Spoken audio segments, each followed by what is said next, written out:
राम मंदिर परिसर में सुरक्षा बलों ने एक ड्रोन को मार गिराया है। 17 फरवरी की शाम राम मंदिर के ऊपर जैसे ही ये ड्रोन पहुंचा, सनसनी फैल गई।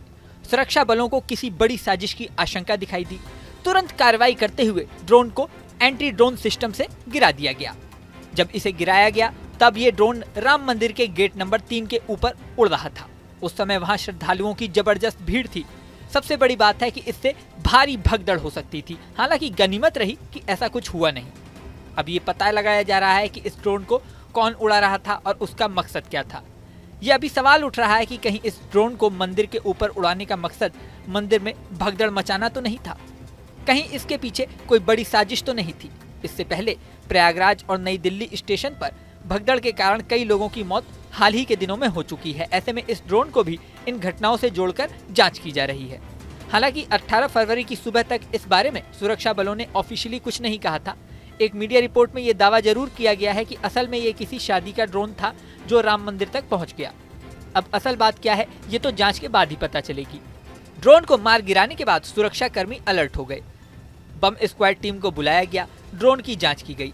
हालांकि मीडिया रिपोर्ट्स के अनुसार अभी तक की जांच में कुछ भी संदिग्ध नहीं पाया गया है। ये बात महत्वपूर्ण है कि राम मंदिर क्षेत्र में ड्रोन उड़ाना प्रतिबंधित है। यहाँ तक कि हवाई जहाज तक को मंदिर के ऊपर उड़ने की परमिशन नहीं है। वहीं इस मामले में आईजी प्रवीण कुमार के मुताबिक 2 दिन पहले ही अयोध्या में एंटी ड्रोन सिस्टम लागू किया गया है। सोमवार को ही उसका ट्रायल हुआ था। ड्रोन को कहां और किस एंगल से गिराना है फिलहाल उस पर होमवर्क चल रहा है। इसी बीच मंदिर परिसर के ऊपर उड़ रहे ड्रोन को पकड़कर मार गिराया गया। दरअसल राम मंदिर और उसके बाहर श्रद्धालुओं की भारी भीड़ रहती है, इसलिए एंटी ड्रोन सिस्टम लागू किया गया है। इस एंटी ड्रोन सिस्टम की खासियत यह है कि 2.5 किलोमीटर के रेडियस तक उड़ रहे किसी भी ड्रोन को ये अपनी तरफ खींच सकता है। वहीं इस घटना के बाद पुलिस उस शख्स की तलाश कर रही है जिसने इस ड्रोन को उड़ाया था। हालांकि 18 फरवरी तक इस व्यक्ति का पता नहीं चल सका था, लेकिन पुलिस ने अज्ञात में मुकदमा जरूर दर्ज कर लिया है।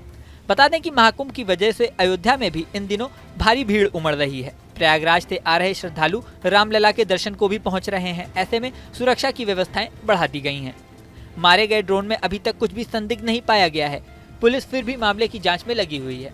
सबसे बड़ा सवाल यह है कि यदि राम मंदिर में ये ड्रोन प्रतिबंधित है तो किसने इस ड्रोन को उड़ाया और ये यहाँ तक कैसे पहुंचा? ड्रोन उड़ाने वाला व्यक्ति कौन था और उसका मूल उद्देश्य क्या था? ये अहम सवाल है। प्रयागराज और नई दिल्ली रेलवे स्टेशन पर भगदड़ की घटनाओं को देखते हुए अब अयोध्या में भी स्पेशल अलर्ट मोड में पुलिस है। इस वीडियो में फिलहाल इतना ही, लेकिन जाने से पहले सबसे जरूरी बात, हमारे चैनल न्यूज़ नेशन को आपने सब्सक्राइब नहीं किया तो सब्सक्राइब कर लें। इसी के साथ स्क्रीन पर दिख रहा बेल आइकन प्रेस कर दें, जिससे हमारे नए नए वीडियोस की नोटिफिकेशन आपको मिलती रहे।